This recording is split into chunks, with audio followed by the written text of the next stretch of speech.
13वें Finland के राष्ट्रपति के रूप में अपनी पहली भारत यात्रा पर मैं प्रेसिडेंट स्टुब का हार्दिक स्वागत करता हूं।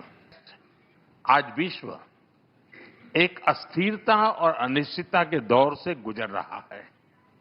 यूक्रेन से लेकर वेस्ट एशिया तक दुनिया के कई हिस्से उसमें संघर्ष की स्थिति बनी हुई है। ऐसे ग्लोबल एनवायरनमेंट में भारत और यूरोप दुनिया की दो बड़ी डिप्लोमेटिक पावर्स अपने संबंधों के सुनहरे दौर में प्रवेश कर रहे हैं। हमारा बढ़ता सहयोग वैश्विक स्थिरता, विकास और साझा समृद्धि को नई मजबूती दे रहा है। फ्रेंड, वर्ष 2026 की शुरुआत में ऐतिहासिक Bharat European union free trade agreement हुआ। ये एग्रीमेंट भारत और फिनलैंड के बीच ट्रेड, इन्वेस्टमेंट और टेक्नोलॉजी सहयोग को और प्रबल करेगा। डिजिटल टेक्नोलॉजी, इंफ्रास्ट्रक्चर और सस्टेनेबिलिटी जैसे क्षेत्रों में भारत और फिनलैंड महत्वपूर्ण साझेदार हैं। नोकिया के मोबाइल फोन और टेलीकॉम नेटवर्क ने करोड़ों भारतीयों को जोड़ा है। फिनलैंड के आर्किटेक्ट के सहयोग से हमने चिनाब नदी पर विश्व का सबसे ऊंचा रेलवे ब्रिज बनाया है।